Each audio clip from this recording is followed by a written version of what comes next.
Gubernur Maluku Utara Shirley Juanda mengecek langsung pemberian bantuan rumah layak huni. Warga di Maluku Utara akan menerima biaya untuk renovasi rumah yang mulai disalurkan Agustus ini. Sama madrasah mulai bulan Juli saudara bayar juga, jadi uang komite semua gratis. Mulai Juli 2025, SMA, SMK, SLB swasta dan madrasah di Maluku Utara bebas biaya sekolah. Tak hanya itu, mulai Agustus, warga Maluku Utara akan menerima bantuan rumah layak huni. Bahan dan biaya renovasi pun mulai disalurkan ke desa-desa. Ini kalau hujan berlubang begini, masuk. Nanti dikasih bahan dan upah, lalu bangun. Kamar anak dan dapur bersih ya, kan kamar mandi pakai yang itu. Gubernur Shirley juga meninjau langsung keluarga calon murid sekolah rakyat. Sekolah rakyat hadir bagi warga yang memiliki keterbatasan ekonomi. Murid-murid di sekolah rakyat akan mendapatkan fasilitas tempat tinggal di asrama, makanan, dan juga laptop.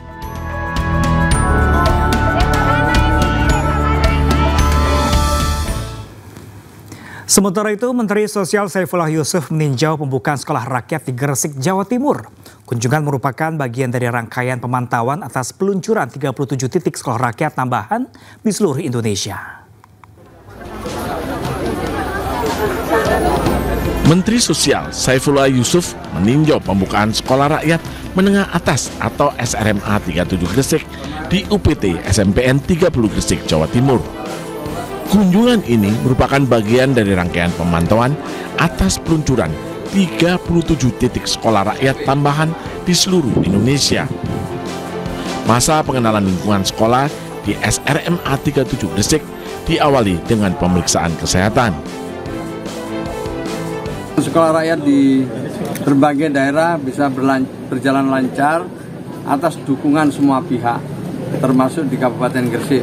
Penyelenggaraan ini memerlukan waktu, memerlukan proses untuk bisa semuanya bekerja dengan baik. Sekolah rakyat dirancang bukan hanya sebagai lembaga pendidikan, tapi juga pusat pengentasan kemiskinan terpadu. Para siswa mendapat asupan makanan bergizi, asrama, seragam sekolah, alat tulis, hingga laptop. Sementara kurikulum mengacu pada kurikulum nasional yang diperkaya dengan pendidikan karakter dan keterampilan hidup. Dari Gresik, Jawa Timur, Agus Ismanto, iNews melaporkan. Ya, pemirsa, Presiden Prabowo juga lakukan kunjungan kerja ke Bandung, Jawa Barat. Kedatangannya untuk hadiri acara konvensi Sains, Teknologi, dan Industri di Institut Teknologi Bandung.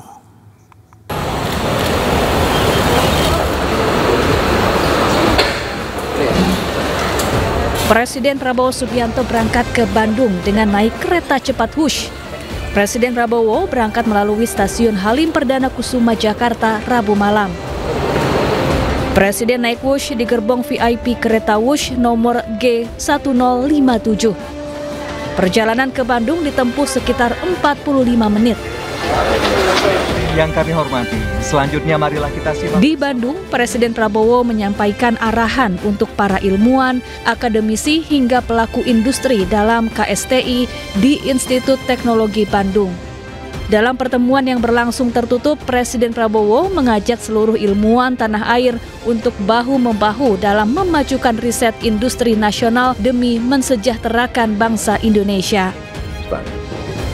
Tadi kenapa tertutup bahasa apa, Pak? Biar lebih bebas gitu ya. Jangan dipelintir, jangan dipolitisasi. Ini kan kita bicara ilmu. Kita bicara ilmu, sains, teknologi. Ya. Ada momen menarik saat Presiden Prabowo meninggalkan ITB. Salah satunya seorang murid SD memberikan lukisan yang dibuatnya kepada Presiden Prabowo. Siswi SD ini pun tak kuasa menahan tangis haru.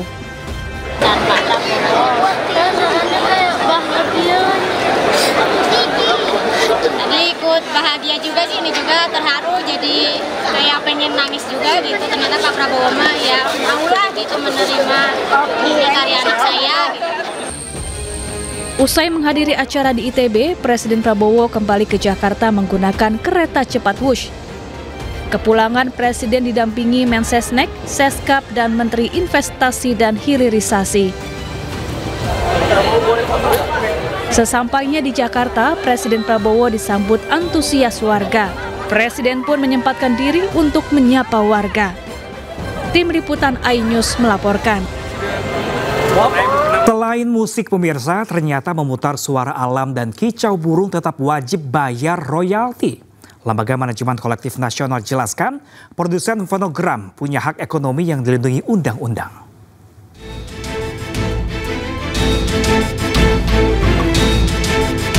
Pelaku usaha tengah menghadapi polemik penggunaan musik di ruang komersial, di mana mereka diwajibkan bayar royalti kepada pencipta dan pemilik hak terkait.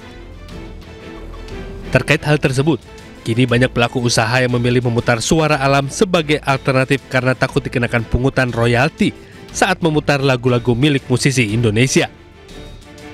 Musisi Anji menyoroti kebijakan Lembaga Manajemen Kolektif terkait suara burung yang kerap diputar di ruang publik. Ia mempertanyakan kejelasan pihak penerima royalti atas ambien atau suara burung yang diputar. Sebelumnya, Lembaga Manajemen Kolektif Nasional menegaskan bahwa rekaman suara alam atau burung tetap mengandung hak terkait, khususnya milik produser rekaman yang merekam suara tersebut. Nah, jika itu didengarkan secara alamiah dan langsung dari sangkar burungnya, ya, tidak ada perekaman di situ, maka juga itu tidak berubah royalti.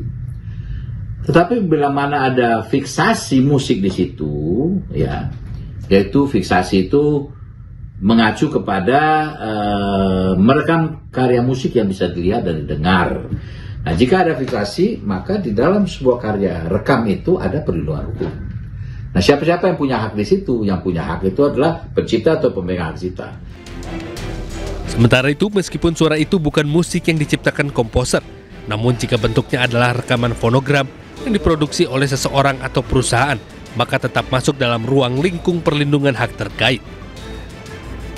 Hal tersebut diatur dalam Undang-Undang Nomor 28 Tahun 2014 tentang Hak Cipta. Keamanan cyber menjadi perhatian pemerintah. Kerjasama di bidang keamanan cyber pun mulai dijajaki dengan negara-negara tetangga, salah satunya Singapura. Dan pemirsa, informasi ini sekaligus menutup Pemimpin Rakyat hari ini. Dan temukan informasi-informasi terbaru lainnya di www.ais.id. Saya Pram Senjaya, kerabat kerja bertugas pamit undur diri. Pemimpin rakyat, pemimpin beraksi, rakyat awasi. Sampai jumpa.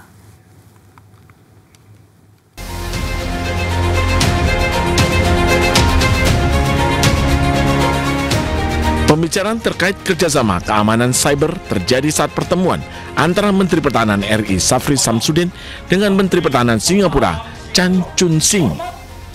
Pertemuan keduanya berlangsung saat Menteri Pertahanan Singapura melakukan kunjungan kenegaraan ke Kementerian Pertahanan RI.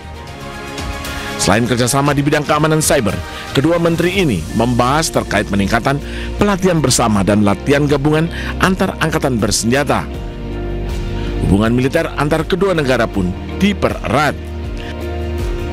Rencananya TNI akan melaksanakan latihan di Singapura, sekaligus mengirim perwira untuk mengikuti program pelatihan bersama.